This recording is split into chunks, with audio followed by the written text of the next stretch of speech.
What up, Space Fam? Goes in here from Anime Outpour, back at it again to discuss the latest and craziest developments in the One Piece story. And wow, this is a crazy chapter. You know about some of it if you saw my earlier spoiler video, but there's so much more here now that we have the full translated pages. Not only Zoro's dad and his devil fruit, but also the world has already gotten wind of what happened in Wano, and as a result, the new emperors and their new bounties have already been published in the papers earlier than expected, so make sure to stay tuned for this one. If you do enjoy these chapter reviews and want to keep them coming, chill a Pirate King with it and smash that like button to trigger the Wano celebration fireworks. And yes, YouTube has indeed added fireworks to celebrate Wano's liberation. Pretty cool of them. Remember, always be a smashing Pirate King and never be a passing Orochi. If you haven't made this the video, you join the Nakama by subscribing and hitting that notification bell to turn on all notifications so you don't miss future One Piece videos and updates. And now, without further ado, let's jump into it, spoilers and all. We start in the Holy Land of Marijoa as the elders speak of the sun god Nika finally emerging, two emperors falling, and they admit they won't be able to cover this up. The whole world will latch on this news. Things are getting so crazy. Furthermore, they say the timing could not be worse. They don't know how to deal with this situation. An elder is shown sweating. Clearly, Oda is showing that the world government is in a very bad position right now. And after Luffy beat the strongest creature in the world and the Yonko with the highest bounty, I feel like the world government will be willing to work with Blackbeard to try to take Luffy, aka Sun God Nika, down. After all, Blackbeard was a warlord, and the world government needs as much help as they can get right now. Nothing guaranteed, but it's a hunch I have that the world government will join forces with the Blackbeard pirates since Nika presents such a threat to their very existence. And Kuzan already being with the Blackbeard pirates may be a clue that this will happen as well. But for now, we jump back to this chapter as they mention the elephant is gone, aka Zunisha. The elders discuss that the borders are staying closed for now, so Wano is still almost impenetrable. Good move, Momo. Why open Wano before the world is safe? It makes more sense that Momo waits until Luffy succeeds in his Warrior of Liberation mission, which we all know will include taking down the current world government. Even the five elders give props to Momo by saying that at least one of them has considerable guile for not opening the borders. P.S. Guile means cunning intelligence, so no one has to look it up. In other words, Momo is big brain confirmed, which is good to be when you want to rule a country. The elders still want Robin, and the CP0 agent says that yes, he can still have her brought, so it ain't over yet. Even if they don't plan on taking Wano now, they'll still try for Robin. Then their signal is hijacked and someone tells them to stay where they are and he's on his way. We'll find out who this is later, but suffice to say, it's one of the most high possibilities you can imagine. Back to Wano for now, and the news of Momo's victory is being met with happiness after 20 years of tyranny. We see Hawkins, who does not look good, and Drake too. Drake brings up the cards of prophecy and how Hawkins' cards said he'd be safe if he stuck with Kaido, but that's not the case. First, Hawkins brings up what seems to be his own regret. He explains that he submitted to Kaido because he didn't want to die, but Kid and his crew fought to the bitter end and were prepared to die. Ironically though, Kid succeeded and lived, while Hawkins looks like he might be dying right here. Hawkins reveals that when he said there was 1% chance of a certain person surviving, he was talking about himself. Then he falls down, suggesting he may be dead. We'll see what happens here, but yeah, gotta respect Kid and how he was ready to die and ended up succeeding, and his side took down 2 Yonko. Meanwhile, Hawkins joined the side that seemed to guarantee survival, and yet he ended up getting hurt worse than Kid and might even be dead now. If I read this correctly, at one point I'm guessing he's saying even when he knew that Kaido wouldn't win, he didn't want to crawl back to Kid. So he did have some pride. He's not like Apu who just jumps back and forth like a kangaroo.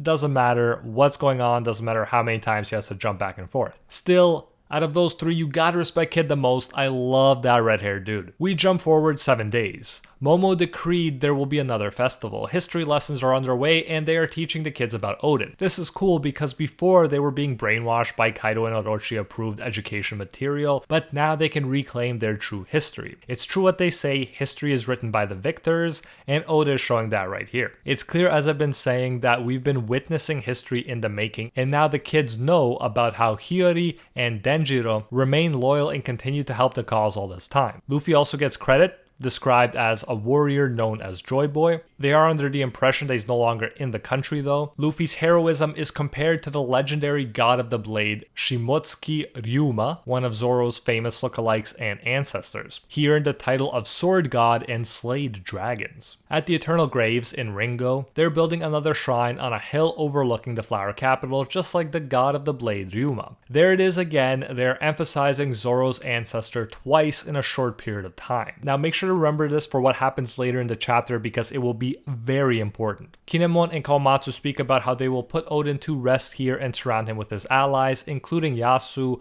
other daimyo, and ending with Ashura and Izo, who sadly didn't make it out of the war alive. I think this was a good move by Oda, lending weight and significance to the war by actually having some relevant characters not make it through. And I really thought Izo was very cool, so this does hit considerably harder than just some extras dying. We see Onimaru and Kawamatsu pets him, as he wonders if they'll be honored by being buried here one day. I love to see Marco still here too, as Kinemon asks him if it's cool to bury Izo here. Marco says of course it's only right that his final resting place is in his home country. He remarks that it's seems like he's been left behind once again to say goodbye. This really emphasizes how many people Marco has lost, but at least this war ended with their victory. Kawamatsu and Kinemon are really feeling being the ones who remain, aka the ones who survived too, and Kinemon says that if any more of their heroes go, he doesn't think he could take it. He says, let us pray for their good health. A very nice moment there. We then jump to Yamato, who is clearly hungry but not eating. We later find out why, and I really like the reason and respect Yamato all the more for it. But first, we get news that Luffy and Zoro have opened their eyes. So glad to see them back and doing so good so soon. It's impressive that they only needed 7 days to recover after everything they've been through. I love how Luffy screams out meat and Zoro screams out booze. I'm having a beer right now just to celebrate along with Zoro. Cool to see them waking up at the same time as well. Keep in mind we're still waiting to find out what that death figure that appeared before Zoro was, but we don't get an explanation yet. Momo tells him to save some room because he wants to do another huge countrywide banquet, and he's been waiting for them to wake up to do it. That's awesome, and yeah, chances are what Luffy wants is to have such a banquet at the end of the story, but worldwide rather than just countrywide. I love seeing Yamato hugging Luffy while he eats, it's so cute, and Chopper hugs Zoro, that's adorable too. The two don't recognize Momo at first, but say he looks pretty strong and they want to crack at him, which is hilarious to say while they're still supposed to be recovering. Momo tries to use his old tricks again and tries to seek comfort from Nami's chest like before, but this time he gets punched. He reminds her that he still ate, but it doesn't look like that excuse will fly anymore, and Sanji and Brook love it, saying welcome to adulthood, no more special privileges for you. Remember, they were super jealous of him before, so now they couldn't be more happy about him losing out on those privileges. Then Yamato says he's a child inside, but outside he's basically Odin. Pretty big words coming from a wannabe Odin. Yamato even puts plates on Momo's head to make him look more like Odin. Yamato assures the annoyed Momo that he'll be the #1 samurai in Wano one day, and he should thank his parents for his strong body. Nami invites Yamato to take a bath with her, now that her vigil has ended, and it's explained that in Wano it's a custom to give up something until your prayers are answered by the gods. Yamato swore not to eat or bathe until Luffy and Zoro recovered, which is super touching. I don't know if Yamato needed to throw in the bathing part, but it's still super touching. Luffy brightens up, saying, "Yama bro, that must be why I feel so great. So cool." Luffy and Zoro, for their part, were kept clean by ladies, and Sanji is very jealous. I really like how they bring up the words exchanged between Sanji and Zoro during their fights, since that could have easily been dropped and never mentioned again, but here Zoro incorporates it for a joke, saying, "Oh yeah, I must have returned from the dead to fulfill my promise of killing you, Sanji." But Sanji says, "I don't need your help with that anymore." Still, we see Zoro is well enough to wield his swords and joke around with Sanji, which again I'm super impressed by. These guys' recovery is remarkable. Yamato joins the men's bath to Sanji, Brook, and Momo's great pleasure. We won't show the women's bath because we want to stay monetized, but suffice to say Nami is looking very good and I can't wait to see her animated. Usopp and Frankie meanwhile were getting their ships ready to sail. As the other crews are admiring Frankie's mecha, Kid tells them not to get too buddy-buddy. They can't let their guards down until they're safely back at sea. He knows the info will leak leak, and with the Emperors gone,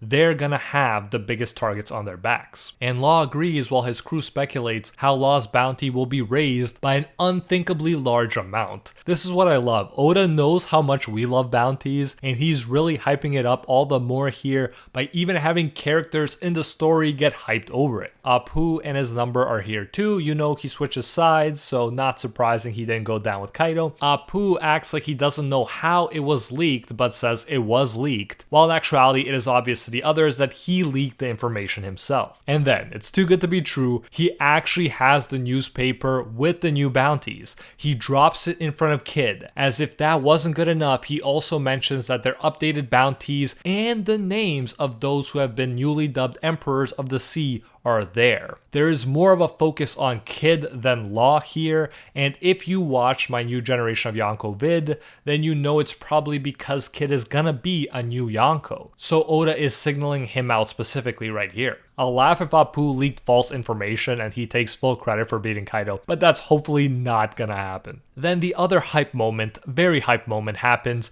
We see Admiral Green Bull in the sky with Wano up ahead, flying using a kind of flower helicopter coming from his back. This is huge. I did think his powers were plant-based before because he didn't eat for 3 years and he is associated with the color green like plants. This implied that he may use photosynthesis and doesn't need to actually eat. Here it is clear that his powers are in fact related to plants, although we don't know the specifics. It could even be a mythical zone like a fairy king fruit. Think of King from the 7 Deadly Sins. We'll see what it is, but it is hype because we know how strong the admirals are, and you can bet this last one to be revealed won't disappoint.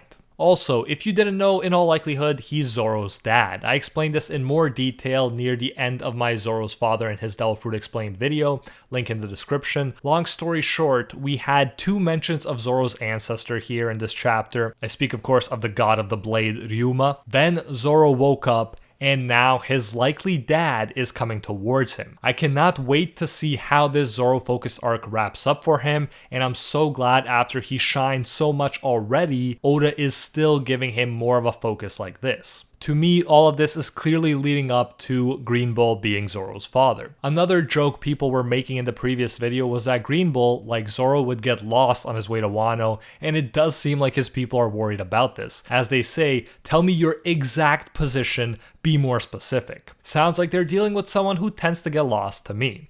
Anyways, that's it for this one, and what a one it was. Tell me, is Green Bull Zoro's father? Does he tend to get lost? What is his fruit power? And finally, will he help or hinder the Straw Hats? It's such an exciting time to be a One Piece fan, and if you are one and enjoyed this review, chill at Pirate King Within and smash that like button to set off the YouTube fireworks to celebrate Wano's liberation and Zoro's father-son reunion. If you haven't made this the video, join the Nakama by subscribing, and this is crucial, hit that notification bell to turn on all notifications or you will miss future One Piece videos and updates. And while you wait for the next chapter, that will hopefully tell us the exact bounties of the Straw Hats now and the new Emperors, feel free to check out my new bounty prediction for Zoro. The video is linked on screen right now, as is my One Piece playlist that includes videos on Luffy's new bounty, on the Admirals, on the Supernova, and much more. Choose your own adventure here, and until next time, see ya, Space Cowboys.